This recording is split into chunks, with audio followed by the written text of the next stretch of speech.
Hello friends, welcome back to my channel. আপনারা দেখছেন travel with Subrata 87। Guys, আমি আবার অনেক দিন পরে আপনাদের সাথে ভিডিও শেয়ার করতে এলাম, কারণ আমার মোবাইলটা চুরি হয়ে যাওয়ার জন্য আমার মোবাইলের মধ্যে অনেক ব্লগ ভিডিও ছিল যেগুলো আমি রেডি করছিলাম আপনাদের কাছে তুলে ধরার জন্য। মোবাইলটা চুরি হয়ে যাওয়ার জন্য আমার সব ভিডিও হারিয়ে যায়, যার জন্য এতদিন আমি আপনাদের সাথে কোনো ভিডিও শেয়ার করতে পারিনি। কিন্তু আবার আমি চলে এসেছি একটা নতুন ভিডিও নিয়ে, পশ্চিমবঙ্গের সব থেকে বড় পার্ক ইকো পার্ক। এই ইকো পার্কের ভিডিও নিয়ে আমি আপনাদের সামনে তুলে ধরেছি। এর মধ্যে কি কি দেখার আছে, কি কি দেখবেন, কোথায় কোথায় ঘুরবেন, কেমন জায়গা, কোথায় খাবেন, টিকিট কত, কিসে করে আসবেন, কোথা থেকে আসবেন, এই সব কিছু তথ্য আমার এই ভিডিওর মধ্যে আছে। যদি আমার এই ভিডিওটি ভালো লেগে থাকে তাহলে প্লিজ লাইক করবেন, কমেন্ট করবেন, আর অবশ্যই আমার চ্যানেলটিকে সাবস্ক্রাইব করে আমাকে সাপোর্ট করবেন।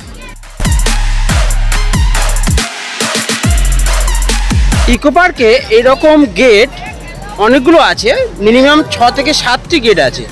এর মধ্যে সব থেকে বড় গেট হলো 4 নম্বর গেট, যে গেট দিয়ে আমরা এন্ট্রি করেছি। গেটে 2 হুইলার 4 হুইলার সব রকম গাড়ির রাখার ব্যবস্থা আছে।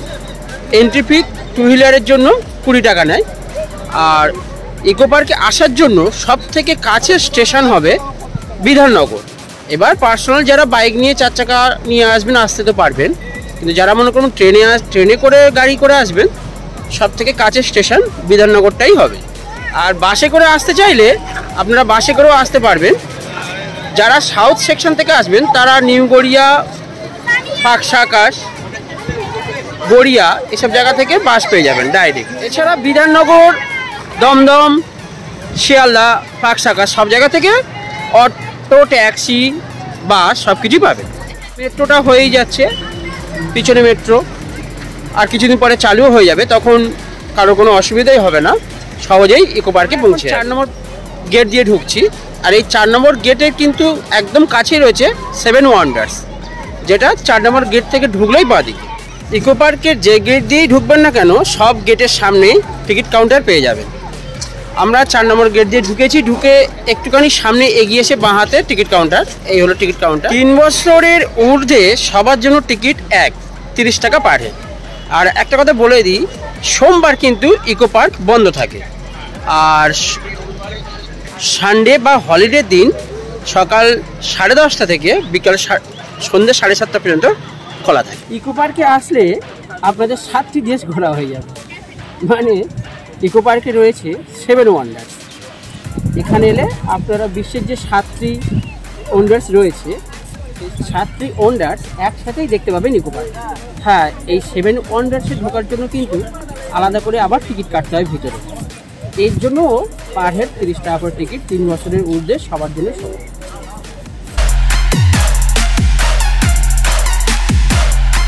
7 ওয়ান্ডার্সের মধ্যে এটা হলো একটা, যেটা হলো ইজিপ্টের পিরামিডের আকারে বানানো। এটা একটা 7 ওয়ান্ডার্সের মধ্যে।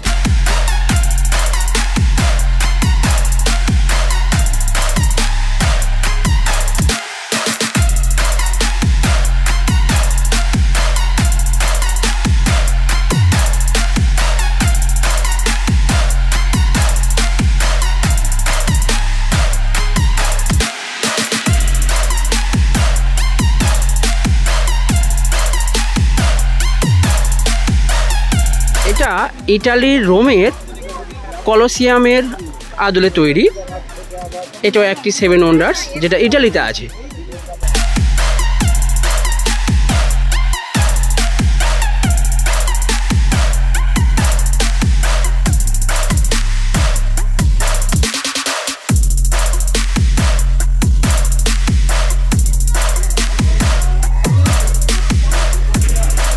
গ্রেট ওয়াল অফ চায়না, মানে চীনের প্রাচীর যাকে আমরা বাংলাতে বলি, তার আদলে তৈরি। এটা একটা ইকো পার্কের মধ্যে 7 ওয়ান্ডার্সের মধ্যে একটি।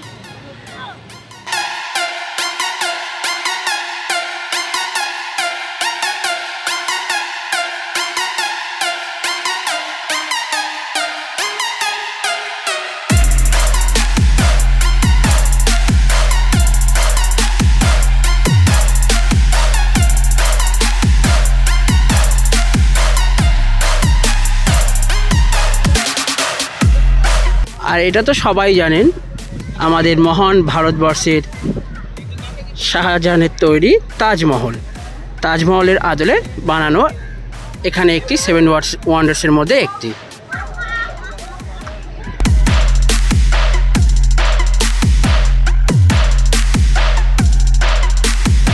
সেভেন ওয়ান্ডার্স মধ্যে এটা একটা ওয়ান্ডার্স, যেটা হলো ইস্টার আইল্যান্ডের মোয়াই, মানে ইস্টার্ন আইল্যান্ডের এই রকম মূর্তি রয়েছে যেগুলো একটি মাত্র পাথর দিয়ে বানানো, যার কোনো এক্সট্রা পাথর দিয়ে বা জুড়ে বানানো নয়, তার আদলেই তৈরি এখানে ইকো পার্কের মধ্যে একটি ওয়ান্ডার্স।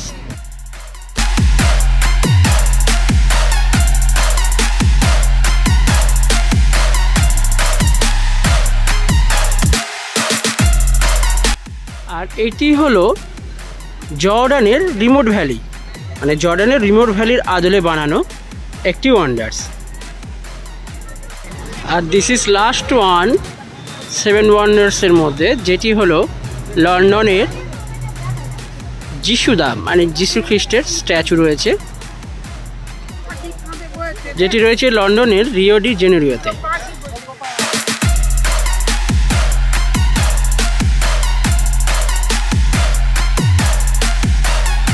এটা হলো চিলড্রেন পার্ক, মানে ইকো পার্কের মধ্যে একটা ছোট্ট জায়গার মধ্যে বাচ্চাদের জন্য একটা পার্ক বানিয়ে রাখা হয়েছে, যেটা হলো চিলড্রেন পার্ক। এর মধ্যে ওয়াটার ডান্সও হয়, যেটা সন্ধ্যাবেলা হয়, এখানেই হয় ওয়াটার ডান্স, কিন্তু এখন হচ্ছে না। এখানে বাচ্চাদের অনেক কিছু চড়ারও জিনিস রয়েছে,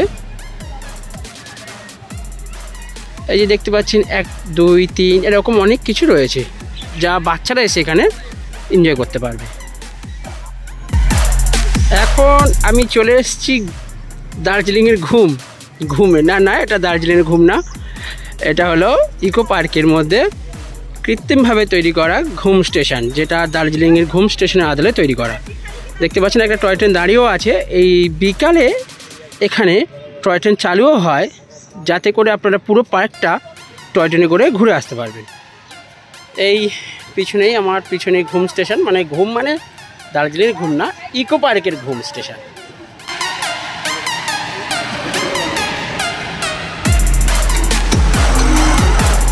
একটা কথা জানিয়ে দিই, ইকো পার্কের টয় ট্রেন চড়ার জন্য, যদি মনে করেন টয় ট্রেনে করে ইকো পার্কটা ঘুরে দেখবো, এই ইকো পার্কের টয় ট্রেন চড়ার জন্য টিকিট কাটতে হবে, কিন্তু 2 নম্বর গেট থেকে, এটা মাথায় রাখবেন। 2 নম্বর গেট থেকে ইকো পার্কের টয় ট্রেনের টিকিট পাওয়া যায়। ওখান থেকে টিকিট কেটে এসে ঠিক মার্কস গার্ডেনের পাশে টয় ট্রেনের স্টেশন, ওখান থেকে টয় ট্রেনে চড়তে হবে। ইকো পার্কের সব থেকে সুন্দর জায়গা, মানে বসে শুয়ে খেলাধুলো করে প্রচুর সময় কাটানোর সব থেকে ভালো জায়গা হলো এটি। এখানে পাশে চিলড্রেন পার্ক, আর এই জায়গাটি পুরোটাই ফাঁকা। আপনারা চাইলেই এখানে এসে ফুটবল খেলতে পারেন, ক্রিকেট খেলতে পারেন, ব্যাডমিন্টন খেলতে পারেন। তাছাড়া আপনারা যদি মনে করেন টিফিন করে নিয়ে আসবেন, টিফিন করেও বাড়ি থেকে যদি মনে করেন টিফিন করে নিয়ে এসে এখানে পিকনিক টাইপের বসে খাবেন, খুব সুন্দর জায়গা। দেখতে পাচ্ছেন, আশা করি বুঝতেই পারছেন কতটা সুন্দর জায়গা। দেখুন পুরোটাই ফাঁকা, সবুজ ঘাস, পুরো ফাঁকা মাঠ। এখান থেকে এরকম ডবল ড্রাইভিং সাইকেল ভাড়া পাওয়া যায় 150 টাকা, 30 মিনিটের জন্য 150 টাকা ভাড়া, মানে দুজনে মিলে রাইড করতে পারবে, একসাথে চালাতে পারবে।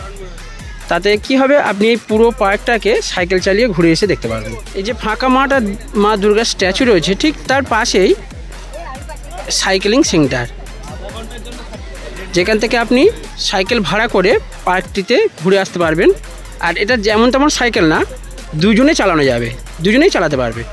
এখন আমি চলে এসেছি বাটারফ্লাই গার্ডেনে, মানে এখান থেকে, এটাও ইকো পার্কের ভিতরেই বাটারফ্লাই গার্ডেন আছে, যেখানে প্রচুর প্রজাপতি ধরে একটা বড় এর মধ্যে রাখা আছে। চলুন আপনাদেরকে দেখাই।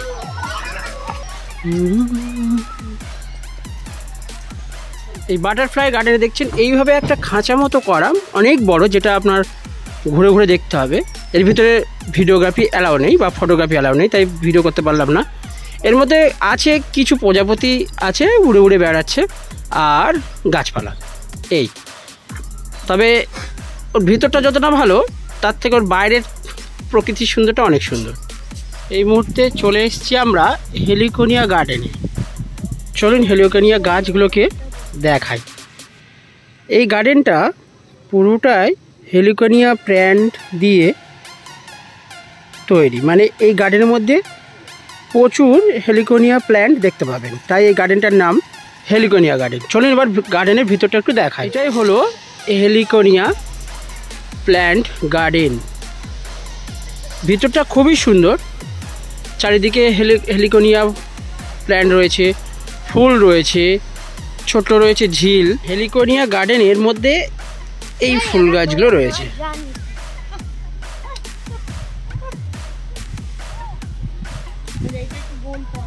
যেগুলো আপনারা শীতকালে এলেই দেখতে পাবেন।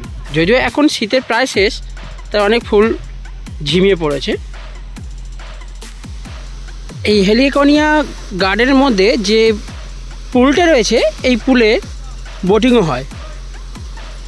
এখান থেকেই ছাড়ে, এখান থেকে বোটিং হয়। বোটিংয়ে ভাড়া 150 টাকা, তাতে আপনি 4 জন গেলেও 150, 2 জন গেলেও 150, আর 20 মিনিট ঘুরতে পারবেন। ওই বোটিংটা আপনারা 20 মিনিট ইউজ করতে পারবেন চড়ার জন্য।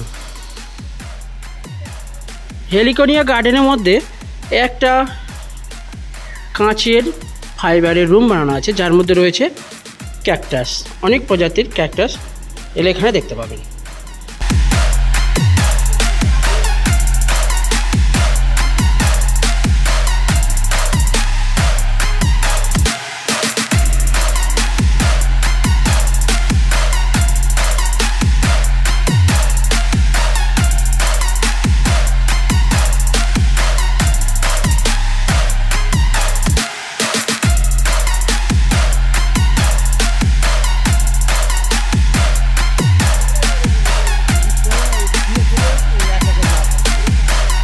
এই মুহূর্তে চলে এসেছি ইকো পার্কের মধ্যে ভাস্কর্যে বাংলার ইতিহাস উদ্যান।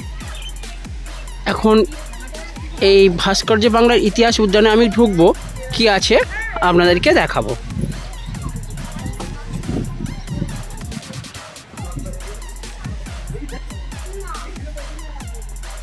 শ্রী চৈতন্য মহাপ্রভুর মধ্যযুগীয় বাংলার নবজাগরণের হিস্ট্রি রয়েছে,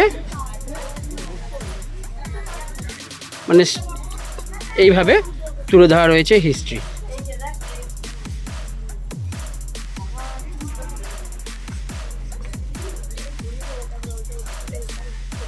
আরও রয়েছে দ্য ব্যাটেল অফ প্লাসির, সেই সব এইভাবে তুলে ধরা রয়েছে। এখানে রয়েছে আনন্দমঠ, বঙ্কিমচন্দ্র চট্টোপাধ্যায়ের আনন্দমঠের সব হিস্ট্রি আর্টের মাধ্যমে তুলে দেওয়া রয়েছে এই উদ্যানের মধ্যে। মানে আর কি বাংলার যত ইতিহাস এই উদ্যানের মধ্যে রয়েছে, খুব সুন্দরভাবে আর্টের মাধ্যমে তুলে দেওয়া। ইকো পার্কে প্রচুর ফুলের বাগান দেখতে পাবেন, তার মধ্যে এটি একটি জবা ফুলের বাগান। এখানে শুধুমাত্র জবা ফুল রয়েছে, নানান কালারের জবা ফুল। আর ঠিক তার পাশেই রয়েছে the rain forest eco park.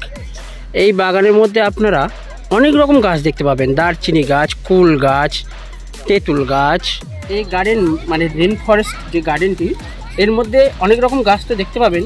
আর সব থেকে ভালো কথা, কাপেলদের জন্য বাগানটিতে প্রচুর ঝোপঝাপ গাছ আছে, যেখানে বসে প্রেম করা উপযুক্ত জায়গা।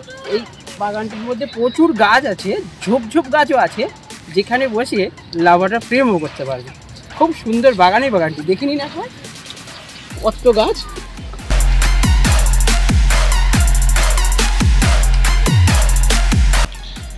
এই গার্ডেনটির নাম বাম্বু গার্ডেন। সরু সরু এক ধরনের এক প্রজাতির বাঁশ দেখতে পাচ্ছেন।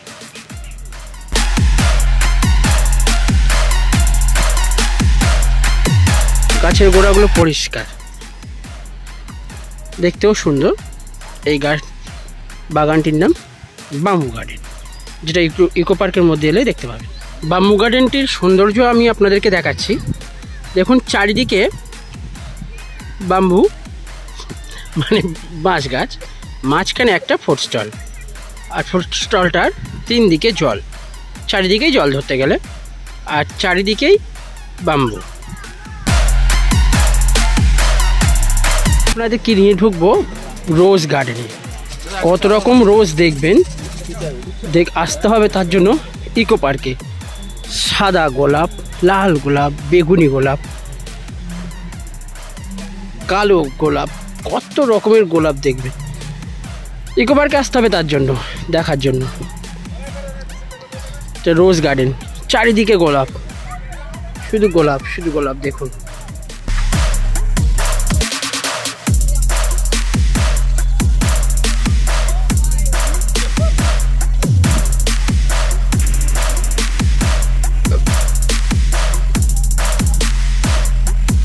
মাল্টি রোজ দেখুন, এটা হলো মাল্টি রোজ।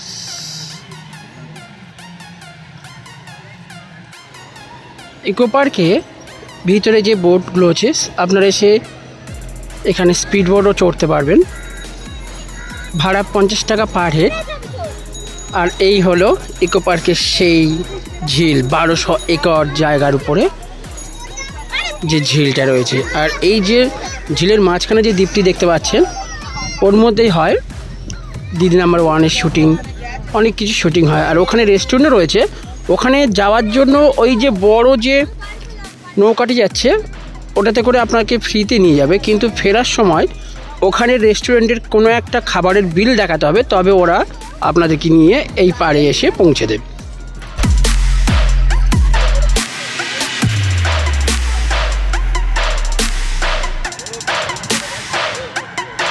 ইকো পার্কের এই বড় দিঘির একটা মহিমা আছে। মহিমা মানে এই বড় দিঘির মধ্যে একটা দেখার জিনিস আছে, সেটা হলো যে দিঘির একদম পাড়ে যেখানে আমরা দাঁড়িয়ে আছি, আমি দাঁড়িয়ে আছি, সবাই দাঁড়িয়ে থাকে, ওখান থেকে ঠিক নিচের দিকে লক্ষ্য করবেন প্রচুর বড় বড় মাছ দেখতে পাবেন। কাতলা মাছ, রুই মাছ, লেন্টিকা, প্রচুর বড় বড় মাছ। আর একটা না, প্রচুর, দেখতে খুব ভালো লাগবে।